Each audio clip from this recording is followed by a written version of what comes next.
大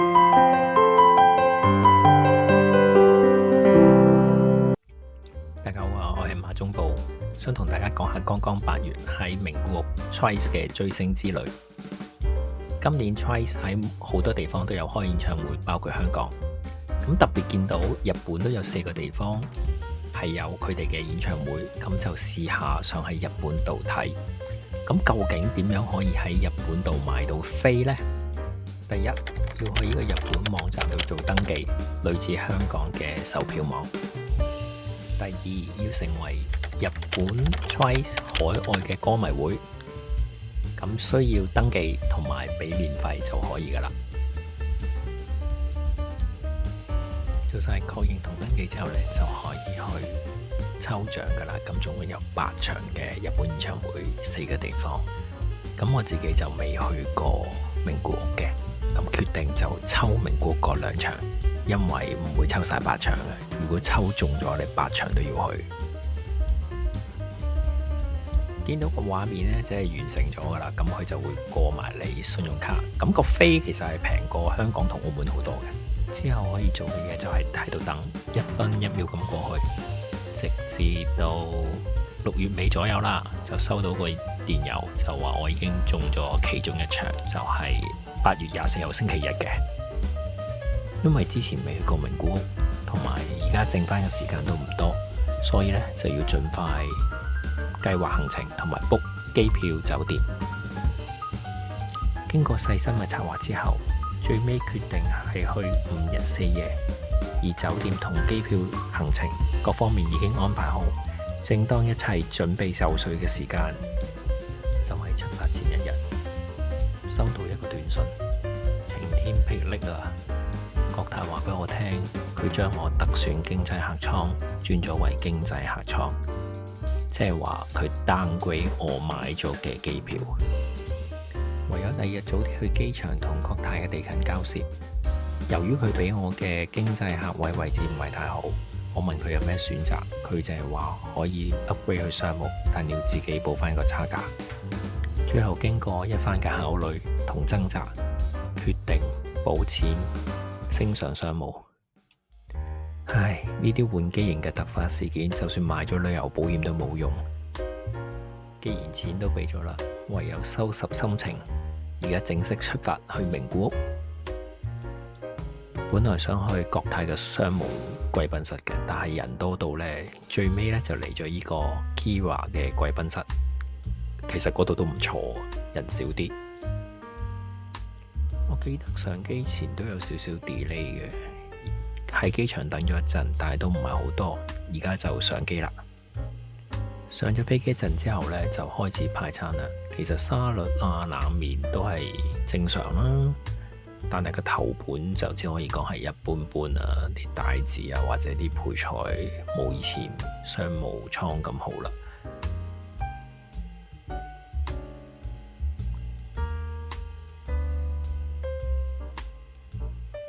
個沙律同個冷麵都 OK 嘅。但係個主菜嘅雞呢，我自己雪櫃攞隻雞出嚟煮100次都冇佢咁難食，我都唔知佢點解可以煮到咁硬嘅。說時遲那時快，已經到咗名古屋嘅中部機場。名古屋嘅機場係幾好嘅，因為少人啦，同埋攞完行李就好快可以出到嚟噶啦。出咗嚟之後，第一時間就去買列車飛，只需要半個鐘就可以出到名古屋嘅市區。今次酒店選擇咗喺榮嘅區域，咁叫 TIAD， 咁係一間非常好嘅酒店。有個好處就係佢近榮嘅商圈，同埋都近睇演唱會嘅地方。呢間酒店嘅位置都非常好嘅。而家睇到個畫面就係對面嘅商圈同埋百貨公司，咁其實個距離都非常之近嘅。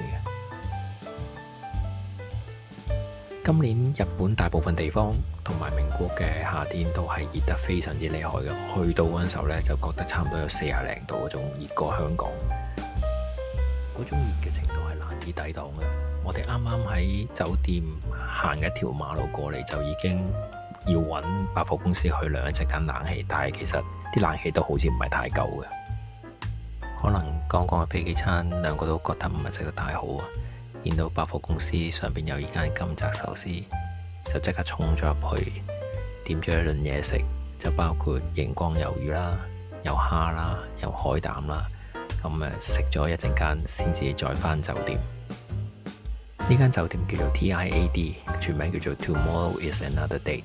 咁呢度係大堂啦，同埋我哋今次住嘅房啦。咁裏邊嘅空間都非常足夠嘅，同埋幾乾淨。呢個係我哋好滿意嘅一間酒店。間房望出去嘅環境都幾靚嘅。好快到咗第一日晚餐嘅時間，咁我就喺塔比樂度訂咗一間龍蝦餐廳。職員就攞咗隻龍蝦俾我哋去估，呢隻蝦有幾重？咁我哋估360，結果係167克嘅。咁估唔中就冇獎啦，估中就有獎嘅。我哋就叫咗個套餐英，即係有伊勢海鱸同埋其他蝦嘅成盒，差唔多全部都係刺身嚟嘅。咁左邊就有龍蝦嘅意食，再加一個意粉，差唔多都夠飽嘅。第二日朝頭早，好早就起咗身，去咗酒店附近食咗一個好豐富嘅早餐。食完早餐之後，大概搭咗40分鐘車左右，就直奔呢個吉卜力公園。咁我哋係第一次嚟名古屋，同埋第一次去呢個公園嘅。之前已經喺 Klook 度買咗入場票，啲入場票有啲複雜嘅，又唔知話買邊個又可以去邊度。尤其是喺日本土買嗰隻呢，就可以去多啲地方。但係其實我哋 target 只不過係嗰個大倉庫，咁所以喺 Klook 簡單買咗就 OK 啦，已經。咁由車站行到嚟呢度呢，就有間 Lawson 嘅，咁我建議都入一入去。同埋嗰日因為係非常炎熱嘅，咁我哋由車站行過嚟呢，其實已經需要入去涼冷氣啊。你見到而家畫面上佢一入門口已經係一啲令到你降溫嘅用品，因為行出去真係好熱嘅。呢間 Lawson 呢就有好多專為吉卜力而設計嘅產品，譬如你見到而家有啲龍貓嘅精品啦，咁佢啲動畫裏邊出現個角色嘅產品，全部都會喺呢度見到，都好特別嘅。我覺得如果經過值得去睇，就算你冇買吉卜力嘅公園嘅門票，你都可以去呢一間嘅 Lawson 啦，或者去隔離仲有1-2間店鋪，佢哋有啲當地嘅產品都係加添咗吉卜力動畫嘅角色嘅元素喺裏邊，所以就算入唔到場都值得嚟望下買下嘢。不過要搭40-50分鐘車過嚟呢度，淨係睇出邊嗰幾間鋪頭值唔值得就見仁見智啦。咁你而家見到都係有啲吉卜力嗰啲名場面嘅產品啦。咁後邊呢，就普通 Lawson 正常有賣嘅嘢，飯團啊、食品啊、飲品啊，咁都喺後邊好整齊啦。咁大谷呢個係大谷，咁建議一定要買啲水，買啲嘢入去飲咧，因為個天氣實在太炎熱啦。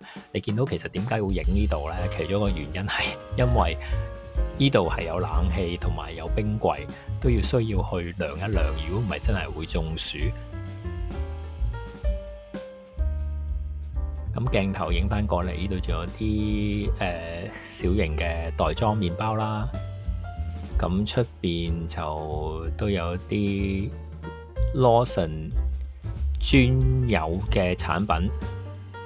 涼完一陣間冷氣呢，我哋就出發去個大倉庫度啦。呢度行入去呢，係有2架 lift 咧，直接落去下邊嘅。亦都可以喺右手邊有啲花園嘅路，可以慢慢咁斜路行落去，但係好多人都唔會咁做，因為太熱啦。呢度見到個個都喺度等緊個 lift 啦。咁落咗個 lift 之後呢，你一直行呢，就會見到前邊呢2個建築物。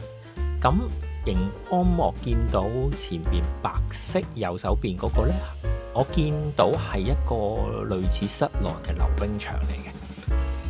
咁左邊嗰度呢，就係一個搭去其他景點嘅地方，而前邊呢度呢，就係要排隊入嗰個大倉庫啦。咁我約咗呢係10點嘅，其實9點幾啲人已經喺度排緊隊嘅啦。咁佢哋都好好嘅，未到10點之前已經開始放人入去，因為嗰日嘅天氣實在太炎熱啦。入到去之後呢，其實都會跟住個人流呢，就去到呢個落樓梯，咁就去咗一個詢問處呢度，有2位工作人員企咗喺度，跟住轉左呢，就會去到一個大家好熟悉，啲人會影相，就係一啲名場面展嘅地方。咁個個都會好守秩序咁樣排隊咧，就逐個人啦，逐個家庭啦，就去影呢啲場面嘅。咁見到畫面上都係好熟悉啦，譬如千與千尋啊、紅豬啊呢啲場面，咁個個都會喺呢度影嘅。好似畫面上呢個男士緊都入去擺一啲 pose 啊。嗰啲名場面就我唔係個個都認識嘅，不過好多出名嘅譬如哈爾移動城堡啊、龍貓啊、天空之城啊，咁而家見到呢個就係其中天空之城好出名嘅一幕啦。咁個個都會爬上嗰個飛機度去影張相啦。畫面所見啦，好多出名嘅名場面都會喺度揾到啦，神隱少女啊、龍貓啊、哈爾移動城堡啊、魔女宅急便啊、天空之城啊等等啦。咁影完晒之後呢，佢已經去到2樓噶啦。咁出咗嚟呢，就會見到而家呢個畫面。咁右手邊呢，都有啲俾小朋友玩嘅地方，而左手邊綠色嗰度呢，就有裏邊呢一個小型嘅戲院，佢都會播一啲唔同嘅短劇。咁有興趣嘅其實可以入去睇下，佢都係大概5至10分鐘左右嘅片長嘅啫。咁畫面所見就見到一間館長室啦，呢個館長室就係應該喺千與千尋一個名場面嚟嘅。記得裏邊嗰位係湯婆婆嚟嘅，而上邊條隊呢，就係排緊天空之城右上角嗰個機械人嘅影相位。我哋剛剛就係喺前邊嗰個戲院行出嚟嘅，咁呢度都有啲坐位俾大家唞下啦。因為其實就算喺倉庫裏邊，我都感覺到係好熱嘅，冷氣唔係太夠嘅。咁呢度影翻呢，有條好長嘅隊呢，就係剛剛你見到紅色嗰度呢，就係入去嗰2層名場面影相嗰度。咁啊10點鐘入去呢，其實你排隊，因為係第一批呢，都好快嘅啫。咁仲有一個時間冇記錯，應該係3點或者4點入去啊。咁我諗嗰陣時間就要排耐啲啦。行前一啲呢，就有條巷嘅，咁佢有幾間鋪頭，就包括一間賣所有書籍嘅鋪頭啦。另外隔離就有啲模型啦。咁其實幾間鋪頭圍繞住呢，都係賣一啲喺電影上邊出現過嘅人物啦，同埋一啲譬如鋪頭啊、船啊、車啊，所有嘢，咁佢哋都會喺呢度可以揾到嘅。咁啲模型呢，就我估有啲出邊有得賣，但係有啲就比較特別，我估係要喺呢個吉卜力公園裏邊嘅鋪頭先至可以買到。咁你見到而家就係紅豬啦，另外呢2個模型就係天空之城啦，下邊都係個女主角揸架戰機嗰個模型。咁入到嚟呢，你見到呢好多，就算連一架車啊，我估應該都係喺個電影嗰個原著係出現過嘅。咁我當然都自己心喐喐想買翻1-2盒啦。咁啊揀咗好一陣子呢，就見到呢一個天空之城機械人同埋隔離嗰個風之嗰個海鷗號都係自己心儀嘅，所以都買咗。之後就行咗落去1樓有一個展覽室，咁就見到大部分電影嘅產品，例如CD 啊、DVD 啊、唱片、音樂啊、poster 啊，咁都會喺呢度呢係全部展示出嚟嘅。咁佢唔係淨係得日文啊、英文啊或者其他國家出過嘅語言呢，你都可以喺度揾到喎。咁係值得一睇，因為第一，佢真係好多未見過嘅產品啦。另外就係佢個擺法都係非常之靚嘅。咁入到去行，咁順便涼下冷氣啦。咁係一個好舒服嘅一種感覺嚟㗎。如果有時間嘅，係其實可以再行耐少少嘅喺呢度。呢度就係魔法公主啦。咁再隔離呢度就係千與千尋。千與千尋隻歌，其實佢裏邊電影裏邊嗰幾隻歌都係好好聽嘅。而家有時都喺 YouTube 度成日聽翻千與千尋嘅歌。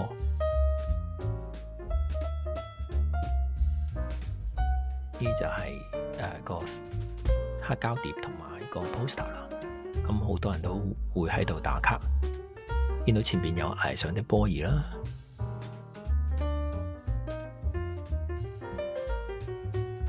出咗嚟之後呢，而家前面見到呢就係一啲車載你去其他個公園唔同嘅景點，因為天氣實在太熱啦，淨係去個大倉庫已經夠噶啦。咁離開個大倉庫之前呢，我哋都去咗最多人去嘅地方，就係賣紀念品嘅地方。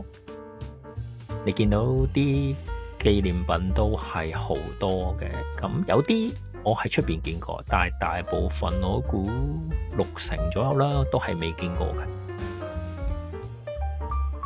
前邊呢個好似係魔女宅急便，好多人已經買咗嚟用嘅髮夾啊，龍貓嘅產品啦。呢隻貓應該係魔女宅急便嘅，跟住呢個係龍貓嘅音樂盒啦，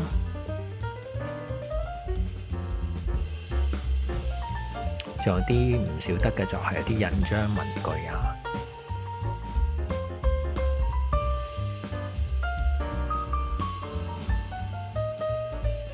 呢個係天空之城嘅反派。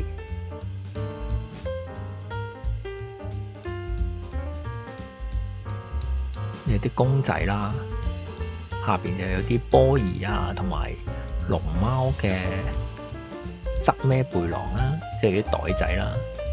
呢啲就貴啲啦，呢啲差唔多要2萬yen嘅模型啊。呢啲我諗係陶瓷嚟嘅，咁佢擺咗喺個飾櫃裏邊嘅。